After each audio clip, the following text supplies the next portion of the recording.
Here's a story time in under 10 minutes. I don't think I've ever told anybody this story. It starts out with me being in a 3/4 way house, living with like group home people basically. Me just, getting free living through a social security loophole, and living a bad lifestyle because I had a roommate who did bad things, and that's around the time that I double overdosed back to back. Worst time of my life basically. But right before the double overdose, I actually attempted to escape that situation. I had another friend who was living in another 3/4 way house, and he met this taxi driver girl she just drove taxis, drove us around when we got a taxi. She had a boyfriend, but like he was like flirting with her, and it was like some Jerry Springer type stuff. And somehow they said they lived in a hotel, and we went to their hotel, and they said they were like moving to Oklahoma where her sister lives, and her sister has like 3 kids in a tiny mobile home in outside of not Oklahoma City, but let me look at the map really quick. So it going down here to not Dallas,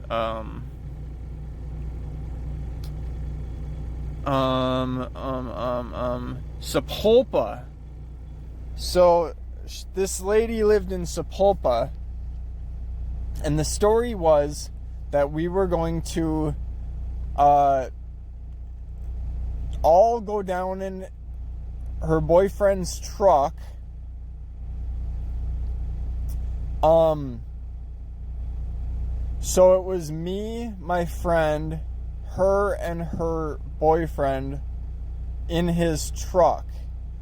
And this was a truck, where you have the 2 front seats, and then you have that little squished room, like back bench seat behind it that leans against the back wall. You know that one where if the person sitting in front of you has their seat back, you basically don't even have room to sit. Like you basically can't move even a fraction of an inch. And so this drive through Oklahoma, I had a total of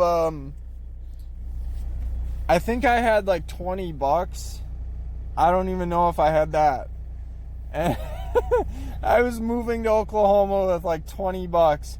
My friend had $120, and I thought he was like rich. And I was constantly dependent on him the whole trip basically. He's a pathological liar, and he said he was inheriting like $1 million from his grandma, and I wasn't believing him at all, but he just kept telling me, dude, I'm serious, dude. He's like trying to prove it to me and stuff, and obviously it was a freaking lie. And that money never showed up. The 120 was the only money that we lived off of. So this whole event was, I think, like a period of like 5 or 7 days, and it was just not wildest, but the most stressful and like anxiety ridden 5 or 7 days ever. So, oh man, it was like the Beverly Hillbillies meets Skid Row, but like it wasn't drugs or nothing. It was just like, so we brought, like, we all had our stuff too, so, and it started raining, so we had some of it in the truck bed, and like that stuff wasn't completely protected, so like we had to bring a little bit of it into the cab, and the cab was already packed, jam-packed full. Like, just think about two of us sitting in the back driving from Minnesota to Oklahoma. That trip alone took, I think, 2 days to do. And we slept in the truck. I think it was 2 nights we slept in the truck. I literally got like 5 hours of sleep in 2 nights. And like, they were living like kings in the front seats, because they actually they even reclined the seats, which made it even harder for us. Like, I literally slept sitting with my head like this against the side, with my head against the back of the wall and the side like this, sitting straight up, like with no shoes. I kind of was like crisscross applesauce probably on the seat, like just constantly trying to change positions just slightly a little bit, so my body wasn't completely what do you call it, asleep. You know that movie Tim Robbins and Martin Lawrence, where he gets out of the, he's like, he tries to rob Tim Robbins, and then Robin has like a schizoid, like, midlife crisis, and he's like, "Don't kill me, freaky Jason, don't kill me." But he gets out of the car and he's like, "I can't feel my ass. I can't feel my ass." That's what it was like. I couldn't feel nothing because the ride was so long. But so the whole time during this ride, we were just chain smoking cigarettes and putting tobacco and stuff. Now I only eat fruit. Nothing. I believe in only eating fruit. Fruit is the only food for humans. But this is my life. This is how crap it was. With his $120, we would stop at the dollar store and eat just garbage like zebra cakes for 25 cents, because that's all we could really afford. And so, okay, once we got to Oklahoma, we slept in this shed.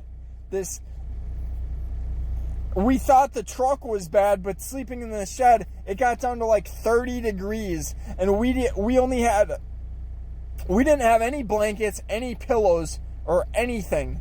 And so we ended up having our extra clothes as blankets, sleeping on the goddamn floor with just a couple pieces of clothes as our bed. And I was freezing the whole night, and we ended up laughing. And then because we were at their trailer, and their trailer was completely full with their family, and those two got to live like kings again and sleep inside the trailer.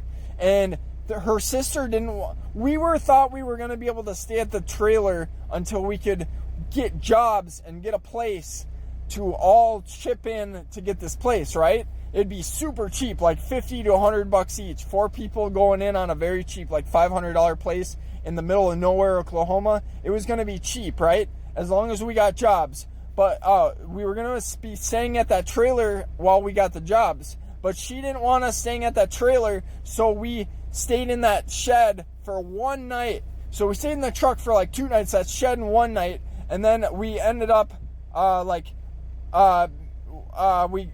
we went to like a skate park.